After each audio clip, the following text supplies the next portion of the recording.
Institutions like museums, the press, the Bureau of Labor Statistics get us the information we need to make accurate decisions. The very fact that we're talking about this, the very fact that business leaders and some Republicans are expressing alarm at this particular action is a sign of hope.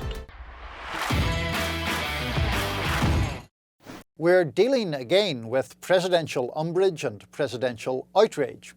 President Trump fired the head of the Bureau of Labor Statistics on Friday, and common sense tells us why.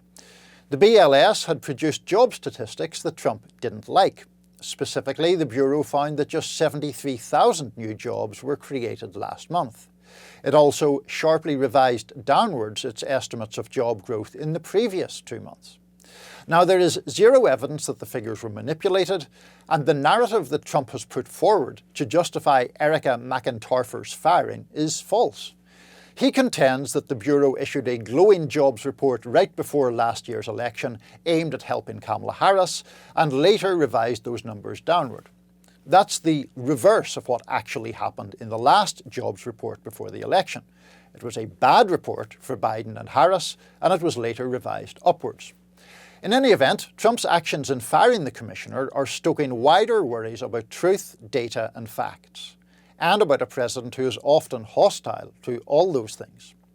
To discuss this, I'm glad to be joined by Patrick Lynch, a professor of the humanities at the University of Connecticut, and the author, most recently, of Untruth in Politics: Why Democracy Demands It. Professor Lynch, can we just begin with your reaction to the firing of the BLS commissioner? What did you make of that? Well, I think exactly as you said, this is actually an instance of a pattern of behavior by the administration and the White House.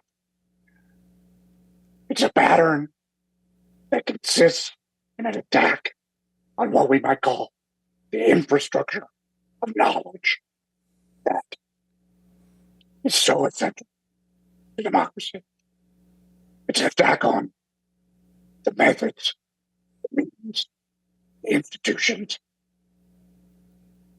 that help us produce facts, insight, that give us reliable information. And just like attacks on the universities, attacks on the Bureau of Labor Statistics is meant to undermine the public's ability to get any information that isn't given the stamp of approval. And that's what you see as the danger, correct, Professor? You see this as part of a broader pattern that has real dangers for the public. Yes, absolutely. Imagine that the firing of the BLS director was an isolated incident. Imagine that all the attacks on the media, universities, science, the existence of climate change, and so forth. Imagine that hadn't happened. And this event would be seen as disturbing, an isolated incident. The reason this stands out is because it is a very naked and on the surface attempt to control information. What everybody's afraid of is that there's going to be a political appointee that will start to just give the information that Trump wants to hear. Democracy cannot function as it should without reliable sources of information, not just for the average citizen, for policymakers.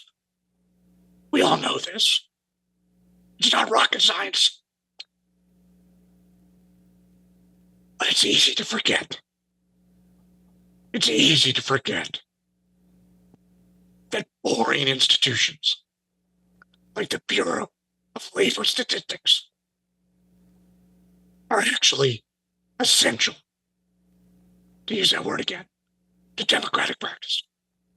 And I suppose, President Trump's supporters and defenders, even if they accept that he sometimes exaggerates or makes things up, they'll say, people like you or me are being alarmist, that politicians try and spin things all the time, that there's not really a serious danger here.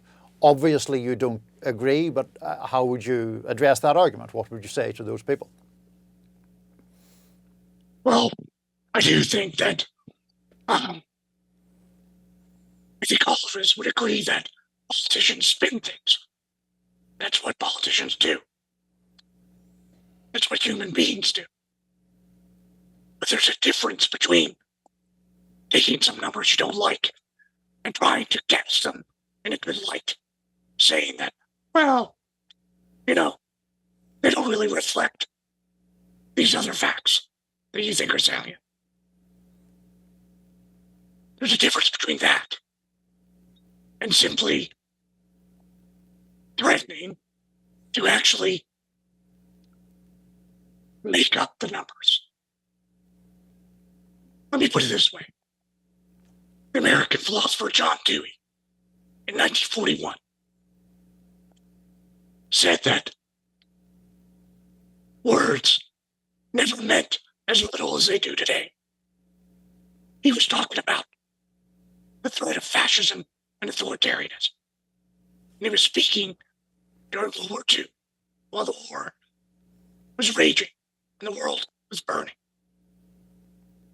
He went on to say, look, the problem isn't politicians just distorting the truth or, shaping it, spinning it, as you said. The problem, and he was worried about the United States in particular, the problem, he says, is when authoritarians tell blatant lies, what he called complete distortions of the truth. And as he knew, that problem is particularly acute when it involves institutions or infrastructure that an authoritarian can command. That's the threat that we see today. And do we see parallels to that outside the United States? I mean, there has been certainly, I think in certain nations in Europe, Hungary is the one most often cited, the rise of sort of authoritarian or quasi-authoritarian regimes. Is this a pattern that we see in those other places? There's no doubt that there is a general pattern, not just in Europe, but throughout the globe. We've seen authoritarian movements. Some are successful, like in Hungary or Turkey. Some, it's not clear yet, like in Poland, where there was recent democratic pushback, or in Brazil. But the authoritarian movements all share a common tactic, and that is to undermine our epistemic infrastructure. By that, to what I talked about at the beginning. The infrastructure of institutions that, just like roads and bridges, get us where we want to go. Institutions like museums, the press, the Bureau of Labor Statistics, and so on, get us the information we need to make accurate decisions. When you co-opt that epistemic infrastructure, or you undermine it and make it cease to function, you control the acquisition and the distribution of knowledge. And as Francis Bacon told us many centuries ago, when you do that, you're teaching us that knowledge is power. That's why these authoritarian movements attack the institutions of knowledge. And given the very grave dangers of that pattern, how will this tendency of Trump, in your view, be checked? Will it be checked? Where do things go from here?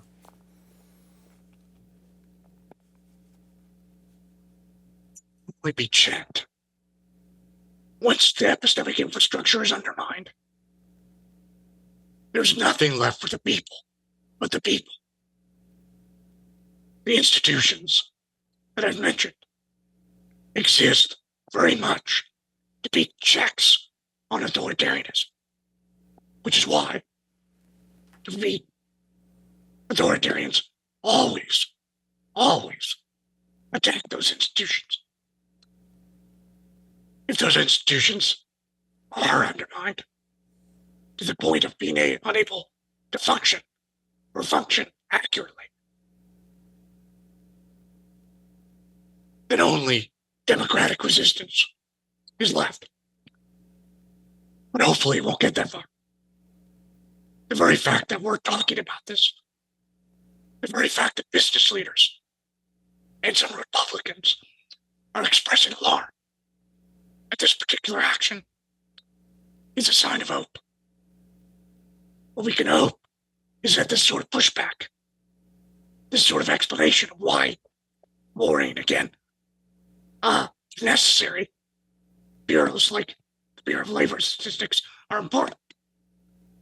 These sort of reminders can hopefully awake enough resistance, particularly on the right, to slow down, if not stop, the attack on our epistemic infrastructure, on the infrastructure of democracy. Michael Patrick Lynch, on that note, thanks for joining us here at The Hill.